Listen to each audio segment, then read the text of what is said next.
24শে জুলাইতে যখন আমি রাজপথে ছিলাম, আমি দেখেছি প্রত্যেকটা ঘরে ঘরে বাচ্চারা, মারা, আমার রিকশাওয়ালা ভাই থেকে ভ্যানওয়ালা ভাই, দোকানদার, কেউ বাদ নেই, সবাই সবাই রাস্তায় ছিল। সবাই পুলিশের গুলি বা অন্য কারো ব্যাটন চার্জ, গুলি চার্জের একদম সম্মুখে দাঁড়িয়েছিল। কেউ এক পা পিছু হয় নাই।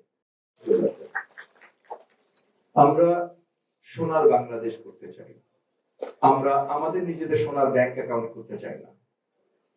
আমরা খুলবো না, আপনারা ওই দিকে নজর রাখবেন।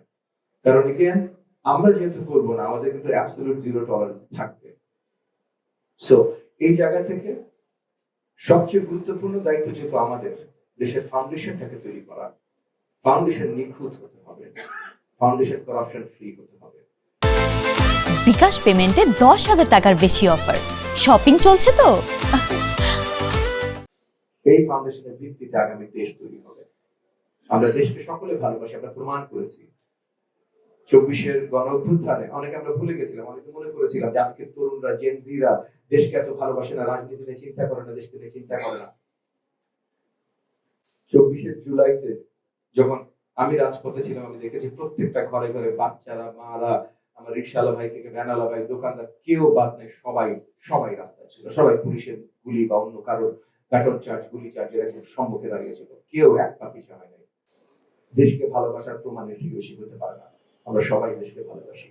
তো দেশকে যদি আমরা আসলে ভালোবাসি, তাহলে সেই প্রমাণটা আমাদের কাজেও দিতে হবে। শুধু একদিন আন্দোলনে না, 1 মাস আন্দোলনে না, শুধু যুদ্ধের ক্ষেত্রে না, কাজের ক্ষেত্রে, কর্মক্ষেত্রে করাপশন ফ্রি ভাবে যদি শিক্ষা মন্ত্রণালয়ের অধীনে সবাই আমরা কাজ করি, তাহলে বাংলাদেশের ফাউন্ডেশন আমরা শক্তভাবে তৈরি করব। আর ওই যে 3টা জিনিস মনে রাখা, কারিকুলাম, ক্লাসরুম, কনসিস্টেন্সি, এই 3টা জিনিস যদি সবসময় আমরা ধরে রাখতে পারি, তাহলে ইনশাআল্লাহ আমি বিশ্বাস করি আগামী বাংলাদেশ সোনার বাংলাদেশ হবে। পুরো বিশ্বের ঈর্ষা হবে আমাদের বাংলাদেশ এবং বাংলাদেশের শিক্ষা ব্যবস্থা। তো আপনাদেরকে অসংখ্য ধন্যবাদ আমারও ভাষা দিবসের শুভেচ্ছা জানিয়ে এবং মাহে রমজান মুবারক জানিয়ে আমি আমার বক্তব্য শেষ করছি। আসসালামু আলাইকুম ওয়া রাহমাতুল্লাহি ওয়া বারাকাতুহু।